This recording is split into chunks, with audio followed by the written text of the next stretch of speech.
Қалайсыздар, құрметті тыңдаушылар, көрушілер. Бүгін енді біз Notion'ның ең маңызды, Notion'ды Notion қып тұрған мәселеге келеміз. Оны Notion'да база данных деп айтады, database деп айтылады. Бұл база данных не екен туралы қысқаша сіздерге түсіндіріп өтейін, және оның басқа нелерден айырмашылығы, Excel'ден мысалы айырмашылығы. Бұл база данных дегене, бұл бірнеше беттердің қосындысы. Яғни бірнеше беттерді определенный бір нелермен, андай пропорциялармен бір-біріне байлау. Мысалы, сіз бәріміз мысалға бір класста отырсақ, біз барлығымызды байлап тұрған не? Сол класс. Сол үшін бізді бір база данныхқа жинауға болады. Немесе барлығымыз қазақша түсінеміз. Бізді бірге жинап тұрған ортақ нүктеміз не? Жаңа қазақша білуіміз, соны база данных деп айтады. Определенный бір пропорциялармен бір жерге әртүрлі беттердің жиналуы. Мысалы, мына жерде менің сыныбым деген бір класс аштым. Көріп тұрсаңыздар, менің сыныбымда 3 баланың атын жазып қойдым. Самат, Айман, Муне деген 3 бала тұр. Мына шетелден келген бала екен. Әрқайсының бұл үшеуі 3 түрлі бет негізі. Сол 3 түрлі бетті біз бірлестіріп тұрық қазір 9А деген сыныпқа.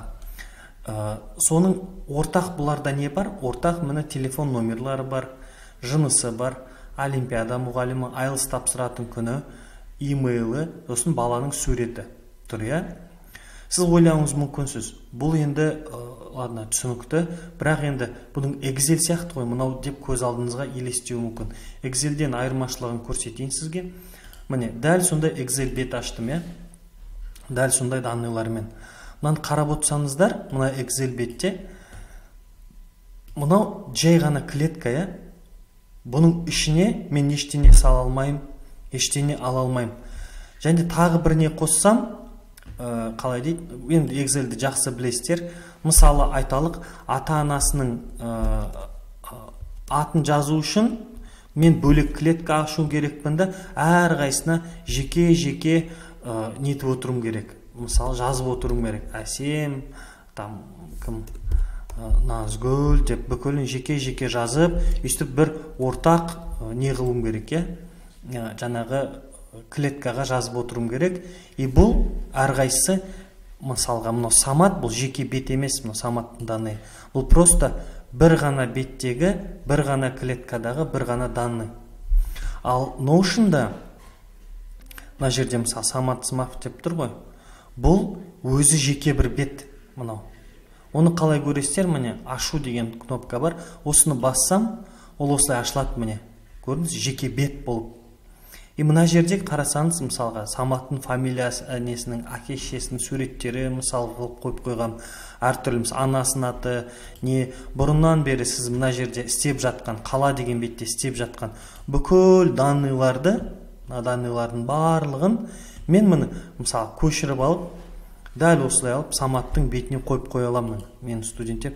То есть, мынау Саматтың бетіне мен Самат туралы барлық ақпаратты қоя аламын. Бұл өйткені жеке дербес бір бет.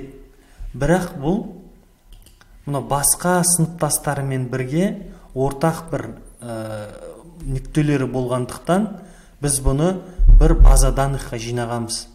Осыны не деп атайды? Database деп атайды Notion'да. Сондықтан да бұл енді ең үлкен жаңағы ерекшеліктерінің бірі. Енді бұл база данныхты қалай ашамыз және оның қандай бір ортақ байланатын properties деп атайды, көріп тұрған жерлеріңіз. Осындай бір properties'тер бар. Соны бір көрейік. Бірінші, база данных ашу үшін не істеу керек? Өздеріңіз білетіндей, мынандай слэштың кнопкасын несін басасыздар, түймесін былай басқан кезде мынандай бір бет шығады, Астыға түссеңіздер, мынаяқта медиадан кейін database деп тұр. Осының көбінесе әрдайым біріншісін танасыз. Бұл жаңағы Excel сияқты таблица шығады. Мынандай шығады, дайын беттерден алайын ба дейді, жоқ дейміз, жаңа бір базадан дейміз. Ең астында көріп тұрғаныңыз. Соны басасыздар, мына жаңа база данлық шықты. Бұл жаңа база данлыққа біз ат берейік. Мысалы, бұған біз 10А дейік. Ең бірінші мынау жалғыз тұр ғой. Осы міне бір бет. Мынаны өшіріп тастауға да болады. Дайын тұрған бірнешеу алынады, алып мынаны басып өшіреміз. Жаңа бір бет қосайық, міне қосылды. Енді бірінші біз допустим 10адағы баланың атын жазайық. Кім деп жазамыз? Мысалы, давайте Жігер Азатов деп жазайық. Енді әрдайым базадан ашқан кезде мынандай бір дайын жаңа property тұрады. Бұны біз өшіріп тастайық, бұл сіздерге әзірше керек емес. Өшірейік па? Өшірейік дейді. Сосын жаңа базадан жаңа бір property қосу үшін плюс деген кнопканы басамыз. Мысалы, біз Жігер туралы не білуіміз керек? Плюсті басқан кезде мына жақта бүкіл жаңа база данлықтың пропорциялардың түрлері тұр, да, properties'дің түрлері тұр. Бұлар нелер? Ең бірінші бұл қарапайым текст. Яғни, мысалы, мынаны басып, атын сұрайды, мысалы, Жігердің не туралы болуы мүмкін? Мысалы, айталық ерекшеліктері дейік. Ерекшеліктері дейік. Осы текст болады. Енді мен айтам, Жігер ашушаң деймін, мысалы. Әр қайсының әртүрлі болады ғой. Мынаққа кәдімгі үлкен тексттер жазсаңыз болады. Екіншісін көрейік, екіншісі номер. Бұл обычный жаңағы сандар жазу үшін. Одан кейін select деген бар. Бұл ең көп қолданатын болатын, сіз ең көп қолданатын пропорциялардың біреуі болады. Бұл select деген, мысалы, сізде екі вариант болса, мына жерде мысалға адамның аттары тұр ғой. Мына select деген пропорция. Бұл деген сөз либанау деген сияқты мағынада. Мысалы, бұл жынысы болуы мүмкін да. Немесе айталық туған қаласы дейік. Қызық болсын. Туған қаласы дейік. Адам мысалы екі қалада бір уақытта туа алмайды ғой. Сол үшін бұл бірақ пропорция. Оны қалай толтырамыз? Мұны басқан кезде өз іші бос тұрады. Сіз бірінші жазасыз. Мысалы, жезқазған дейсіз, но бір рет қостыңыз, Осыны үстіп неше түрлі варианттарын қосасыз, мысалға Алматы дейсіз. Көрдіңіз, Алматы мен Жезқазған бірге таңдалмайды. Либанау таңдалады. Тағы біреуін қосайық, мысалға Астана қосайық. Үшеуінің біреуі. Үстіп қоса бересіз. Просто жазасыз, жанына жазғыңыз келетін. Тараз деп жазсаңыз, сонда менде 4 пропорция болды. 4 жаңағы таңдалатын нүкте болды. Мен Жігерді мысалы Алматыда туған деймін. Тағы бір адам қоссам, мысалы Лейла деп қоссам, оның туған қаласы, допустим, там Астана деу мүмкін, да? То есть таңдау. Кішірейтсек болады, Бірінші мына жерде міне дәл көргендеріңізде ер немесе әйел деген таңдау ғана бар. Өзіңіз қоса бересіз бірақ таңдаудың түрлерін. Одан кейін не бар? Енді ең қызы multi-select деген бар. Бұл бірнеше таңдау. Мысалы, бұл не болуы мүмкін? Баланың жаңағы қызығушылығы дейік.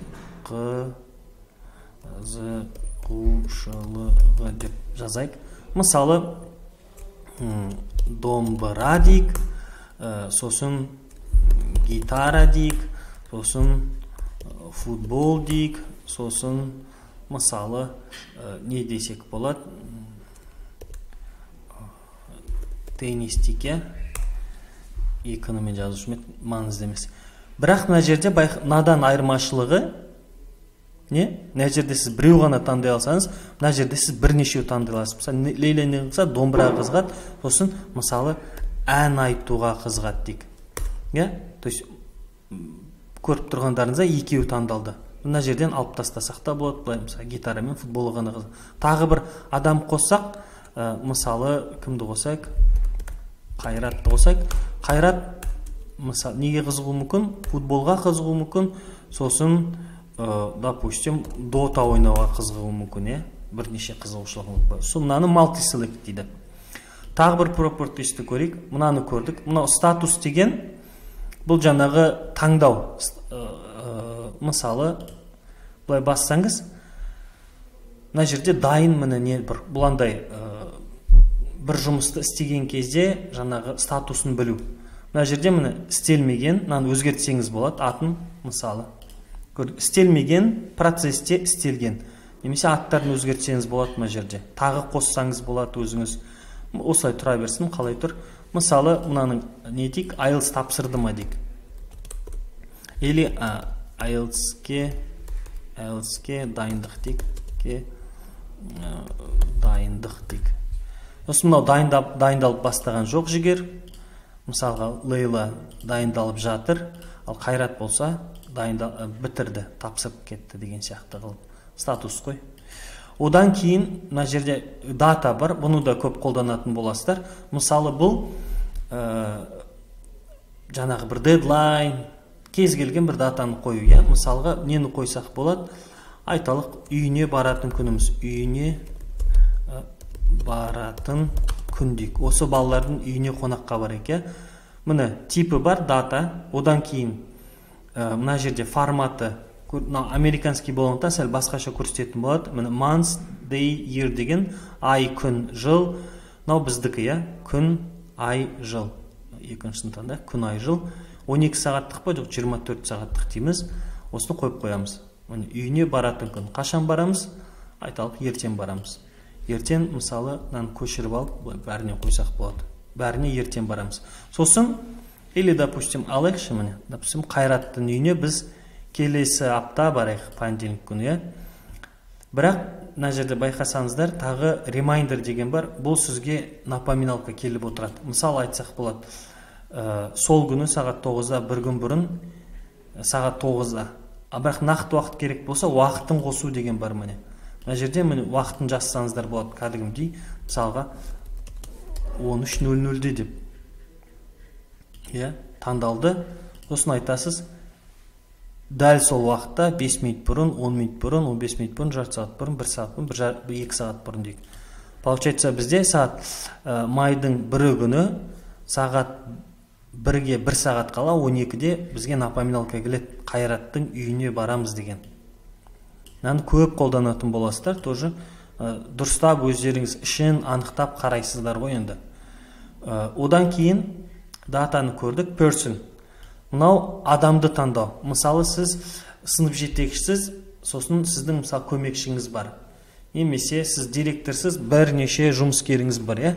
Мына жерде жауапты, немесе осы адамға қатысы бар нені жазасыз, атты. Мына жақта мысалға мен олимпиада мұғалімі деймін. Мысалға жауапты дейінші. Жауапты деймін да. Осы жерде міне лимитін қоюға болады, әртүрлі несін қоюға болады, енді маңызды емес. Мысалы Қайратқа кім жауапты бізде? Айталық, мысалы Жанель жауапты деген сияқты. Енді бір қызығы, мысалы мына кісіні мен жауапты қылдым, басқа бір кісіні қылайық, Саматты жауапты қылайықшы, Жанельді алып тастайық. Мысалы Саматты жауапты қылдым, Қайраттың бетіне бетіп ашсам, бетін ашып, мына жерде мен коммент деген түр көрдіңіздер. Осы комментті басып, мен мына жерге жазуыма болады. Мысалға мына жерде сіз Қайратқа Самат жауапты ғой, айтсам болады. Самат мырза, қашан шығамыз деп мысалы жазсам, оған қазір мен өзім істеп отырмын, басқа адам тұрса, оған уведомление келеді осы бет туралы, осы комментариймен, мына комментариймен жіберсем. Бұл кәдімгідей уже осы бетте сізде чат болады осы бетке қатысты. Яғни, бұны сіз мысалға директор болсаңыз, жиналысқа байланысты бір неңіз болса, мына жерде бір мәселеңіз болса, мысалға айталық сыныптарды аралау, бүкіл завучтарды таңдап қойдыңыз, қашан аралайсыздар деп директор болып жазсаңыз, барлық завучтарға не барады, уведомление барады. Бірақ ол үшін мына жерде жауаптылар белгілі болу керек. Одан кейін мына файл қосу, то есть бұл осы неге байланысты не болу мүмкін? Баланың суреті болу мүмкін. Суреті дейік, мысалы. Сосын осы жерден алып, мысалға, кәдімгідей неге қыстырып қойғанда суретін қыстырып қоясыз. Кәдімгідей таңдайсыз былай. Сосын мына жерден суреттердің біреуіне таңдап қоясыз. Міне суреті жүктеледі. Немесе басқа файл, кез келген файл жүктеуге болады. Жүктелсін, жүктелді. Одан бөлек файлды түсіндік. Мынау чекбокс деген мысалы бірдемені істелді ма, істелмеді ма деген сияқты ғой. Бардық, бармадық, анау мынау, ол енді түсінікті шығар. Осы мәселеге байланысты. Одан кейін мынау енді ссылка, имейл, телефон, формула, мына жақ сіздерге керек болмауы мүмкін. Rollup деген бұл біраз қиындау түсініктер, бұл сіздерге керек емес әзірше. Одан кейін қашан осы бет ашылды, кім ашты, мысалға мына бетті бүйтіп нетіп қойғат, қосып қойғат, мысалға created by дейді, кім ашқанын көрсетіп отырады мұны. Мен қазір ашып отырмын осы бетті. Қысқаша properties түрлерімен осы сабақта танысқан болдық. Өздеріңіз бірге өзіңізге қызықты бір бет ашып, өстіп әр propertiesті көріңіздер, басып көріңіздер, шұқылап көріңіз, сол кезде түсінікті болады. Келесі сабақта осы database-ді қалай ары қарай қолданамыз, сол туралы болады.